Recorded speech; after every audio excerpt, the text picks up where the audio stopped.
la Filmoteca de Barcelona, on reten homenatge al Hollywood clàssic, aquelles pel·lícules que no passen de moda, que ens agraden, tot i que passin els anys, perquè són aquelles pel·lícules amb les que hem crescut.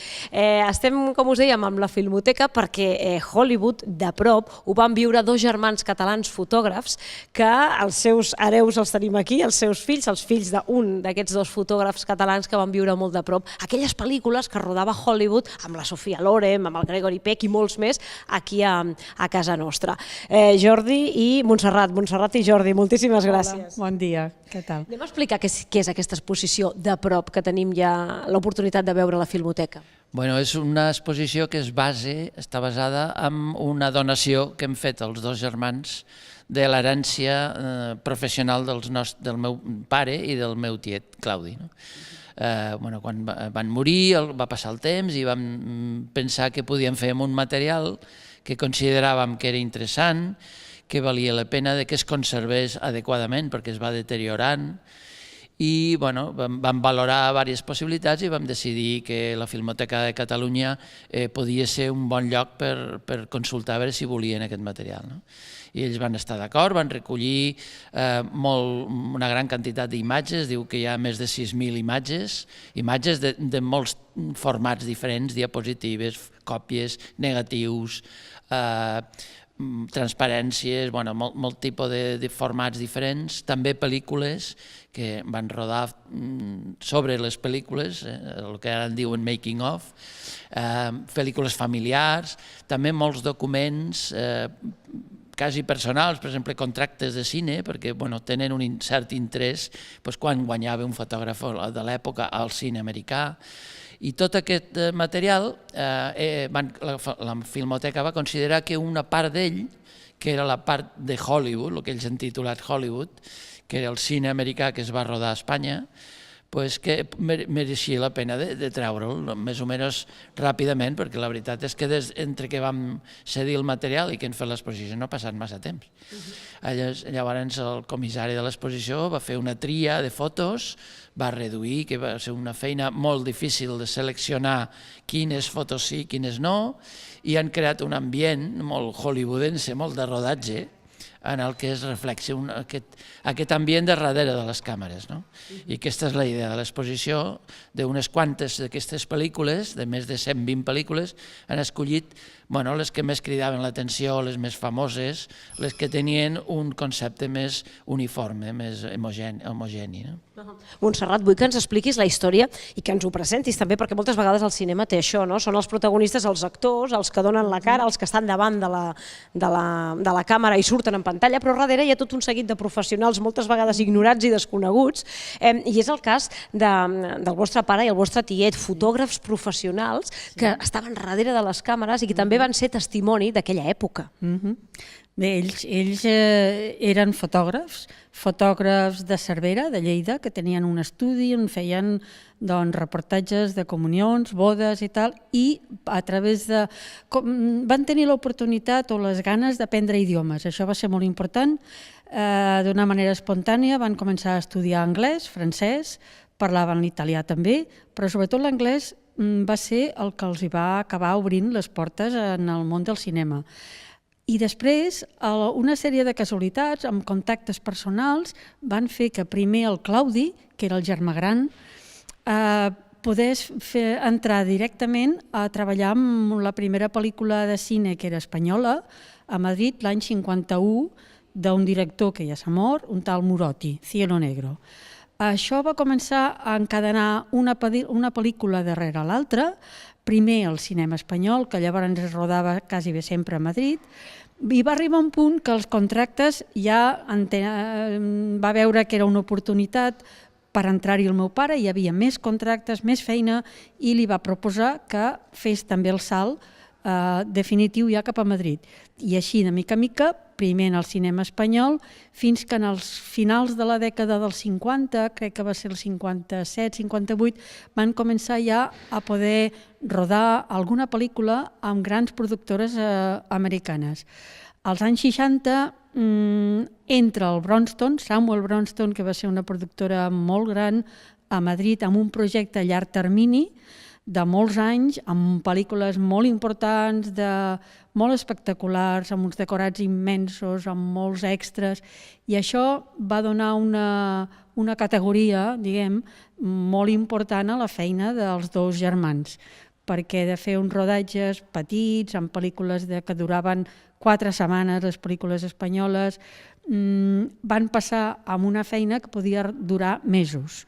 Hi ha una pel·lícula, per exemple, el Doctor Zhivago, amb el rodatge va durar 12 mesos de treball. Entre la preparació inicial i tot el rodatge van ser 12 mesos de feina, que això era una cosa increïble. I això a la família ens va donar una gran estabilitat.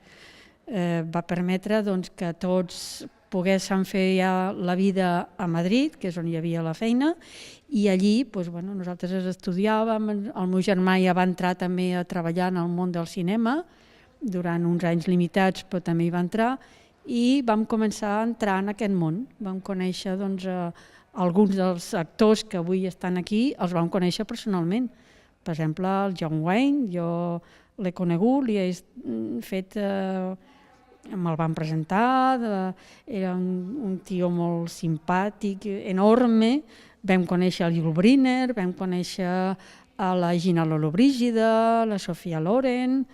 A veure, eren presentacions de visita amb un set de rodatge molt puntuals, però en aquells moments eren molt importants. Era molt important i per a vosaltres una anècdota que queda per tota la vida. Jo en aquells moments acabava el batxillerat, començava a estudiar a la facultat i anava amb les meves amigues presumint que coneixia el Yul Brynner i clar, els hi podia demostrar amb una foto, els ensenyava on jo sortia amb una foto amb el Yul Brynner i això era una targeta de presentació. Imagino que les converses a casa deurien girar entorn de les pel·lícules, els planos, les filmacions, mil i una coses que passen darrere de les càmeres i que ara, com molt bé deia vostè, amb això dels making-ofs en tenim més oportunitat, la gent, i les xarxes socials, per suposat, que ens han obert la porta a la intimitat de molts actors, però és cert que en aquelles èpoques poder tenir aquest seguit d'anècdotes era un privilegi i és una joia.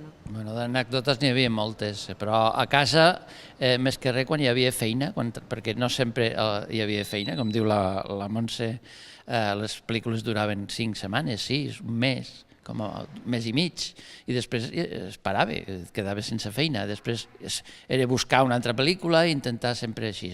Però quan hi havia feina, a casa hi havia molta feina, perquè quan arribava el pare o el tiet, o tots dos, amb les fotos que havien fet durant el dia s'havien de revelar, s'havien de classificar, de fer les còpies, d'ordenar-les, preparar-les per entregar-les el dia següent, i amb això participàvem quasi tota la família, amb més o menys intensitat o més o menys fases, però quasi tots. Llavors, hi havia poc temps d'explicar anècdotes, que sempre n'hi havia. Però hi havia la feina, diguem, entrava a casa, al laboratori, moltes pel·lícules estava a dins de casa, i teníem una habitació reservada per això, i formava part del funcionament aquest quotidià, i s'havien de repetir còpies o fer contactes o classificar, numerar els negatius amb tinta xina un a un. Era una feina. Ja per acabar, vull que m'expliqueu què tenen aquestes fotografies antigues que continuen desprenent tant de glamour que tot i avui dia el món de la fotografia fa meravelles i qualsevol a casa o des del mòbil mateix pots retocar, pots posar més color, baixar la il·luminació. Ara amb els mòbils mateixos o amb les càmeretes, quan vas de turista por ahí pots fer meravelles, i en canvi aquestes fotografies antigues tenen un glamour, una presència i ens criden l'atenció d'una manera que és un misteri. O vosaltres heu arribat a saber què tenen? Bé, jo penso que la fotografia analògica el que era que cada fotograma, cada disparo d'una càmera era irrepetible. Ara estem acostumats a agafar el mòbil i anar apretant i anar disparant i podem anar fent mils de fotografies i després no sabem ja ni quina triar.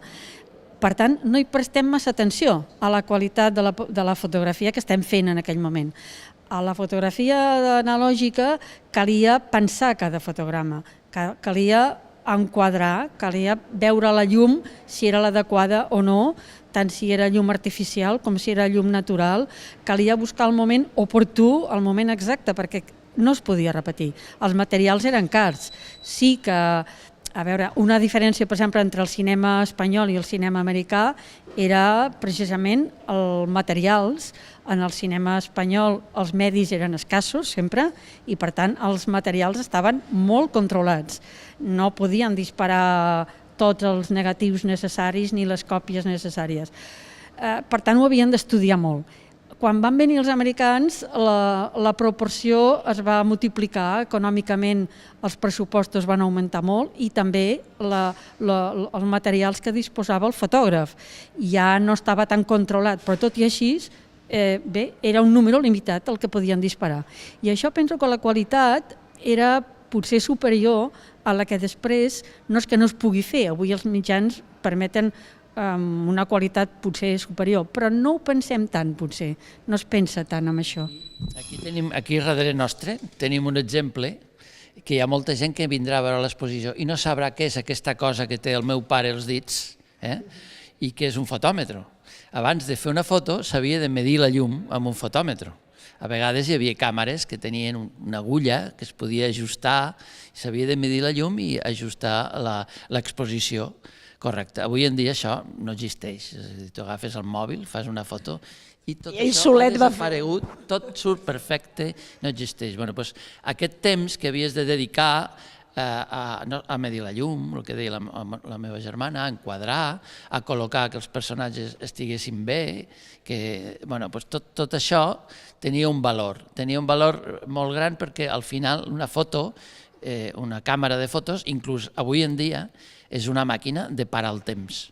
És un element que no ho pensem, però pots parar el temps, pots tindre una imatge que és històrica i irrepetible. Mai més podràs tornar a fer aquella foto. Mai més, és impossible. Sempre alguna cosa haurà canviat. I llavors, quan hi afegeixes 50, 60 anys i afegeixes un element de la història del cine com a motiu de la foto, té un valor molt gran. I això és una part de la història del cine a Espanya, del cine americà, que va entrar per moltes raons polítiques, econòmiques i demés, va entrar en un moment donat, va entrar com un elefant en una catxarreria i va poder fer servir els tècnics espanyols, artístics, decoradors, maquilladors, que ja estaven posats al dia amb el cine espanyol, els va fer servir amb un preus molt més baix que no pas els americans, però que van descobrir que tenien una bona qualitat, una alta qualitat, i per tant va tindre una continuïtat. Els paisatges espanyols eren meravellosos, els preus de tot, els hotels, quan anaven a rodar en un lloc no havien de pagar per pagar, al revés, per rodar allí, com passa ara, tu vols rodar a qualsevol ciutat i el primer que et demanen són quartos. Llavors, no, per favor, vine aquí, roda la pel·lícula aquí, perquè serà el món del revés, que diuen. Totes aquestes anècdotes i moltes més les veureu venint aquí a la Filmoteca, contemplant aquestes fotografies, com molt bé ha dit el Jordi, és parar-se en el temps, és viatjar a una altra època i ho podrem fer a través d'aquesta exposició Hollywood de prop. Moltíssimes gràcies, felicitats i gràcies per compartir tot aquest material que teníeu guardat a casa i que ens oferiu ara a tota la ciutat i a tots els amants del cinema, us ho agraïm moltíssim. A vosaltres. Gràcies. Gràcies.